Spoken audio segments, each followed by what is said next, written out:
Hello YouTube, this is my 500-gallon acrylic fish tank with a 210-gallon Predator Refugium copepod farm, 120-gallon sump.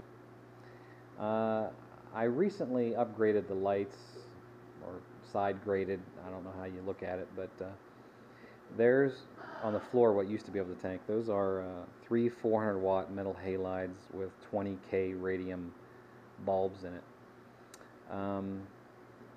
They consume quite a bit of power if you know anything about metal halides. They did light the tank well. There were three of them up here. 1, 2, 3. They did raise the temperature of the fish tank, you know, from off to on in this tank 5 degrees over 6 hours. Most people would need a chiller. I found that with this much water down here cooling it off, the sump cooling it off, that I didn't need a chiller if I didn't turn the lights on for more than 6 hours. And that was even in the summer. But I was more concerned about energy efficiency. Since I've taken this tank down from my previous home and moved it over here, I've been trying to make it more and more energy efficient. The tank down here is lit solely by LEDs. There's 2 Kessel lights lighting a 6-foot tank. I think it does a great job. I will be buying a third because there is sort of a shadow area in the center, but for as far as just a Predator fish tank, it does a great job. And each of those only run 32 watts. There's also moon view, coral view moon light up there for when the lights are off to light the tank to be able to see it. If you leave that thing on 24 hours a day, you'll get no nuisance algae whatsoever growing on the glass. I use one over there to light the sump because it aesthetically matches the color spectrum on both sides, so at night it looks pretty cool. I can still see in the sump. Well, up top, we took those down and we switched to some LEDs. Let's take a look at these. Alright. These are the what some people would describe as the cheap Chinese LEDs. You can get these directly from the Chinese manufacturer. I think they're called Sidley Electronics in China.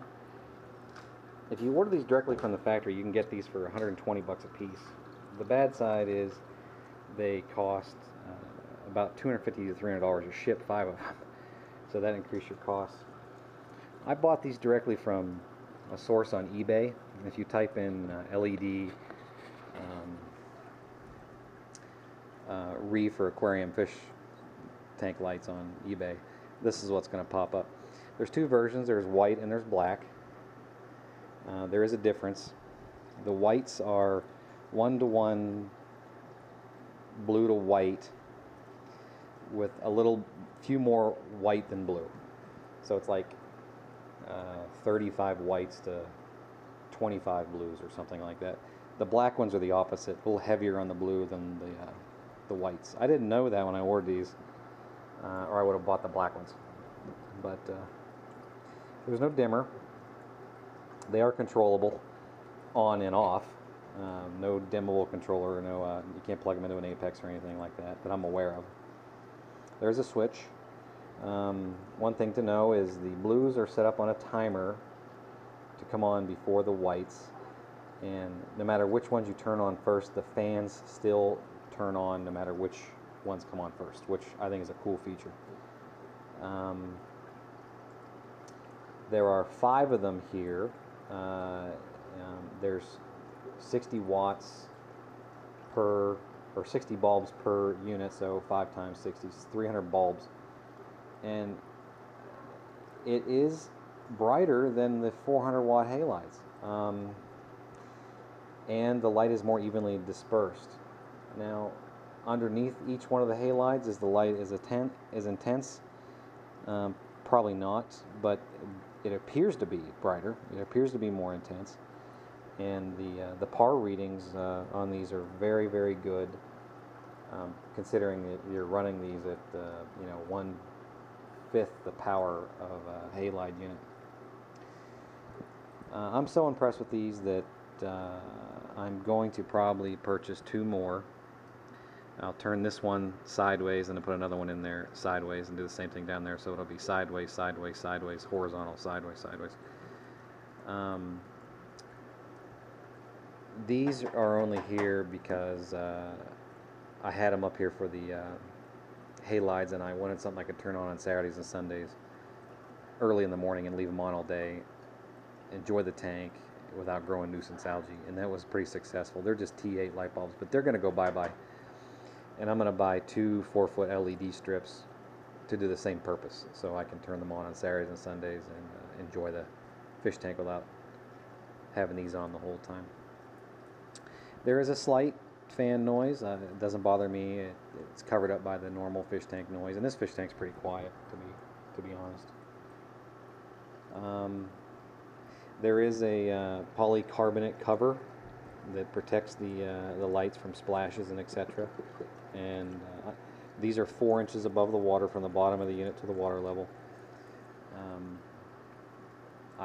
I'm very, very impressed for the price. These cost me $750 and include the shipping.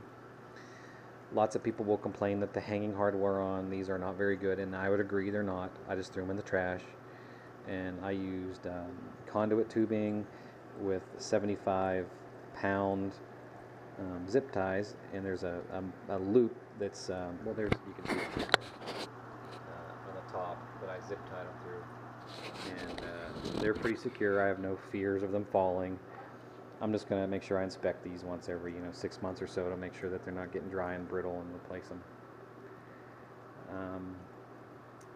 They run so cool that in the wintertime I may have to get a thin piece of plywood and cover the top of this canopy to seal in the heat, to be honest. But we're at the beginning of summer here, and the tank now is running about 76 degrees in the morning when I wake up, and running about 78 when I at the end of the light cycle at night, and that's no heaters. And just a side note, if you're trying to save money, your heater is what chews up more energy than those lights over there. So try to eliminate the use of your heater if you can, and you'll save all sorts of power. Alright, and that's my my fish tank. Not done. It's a project. It continues. So we're gonna add a few more lights, LED lights up there. I have another HY 10,000 Coral View pump I'm going to hook up as a closed loop, which I already have the plumbing in. I just got to hook the pump up. We're going to get a controller here pretty soon, and then I think we'll be ready to start adding some serious coral to the tank. Oh yeah, I need another MP60 too. There's a Corellia over here. It doesn't keep up with that MP60.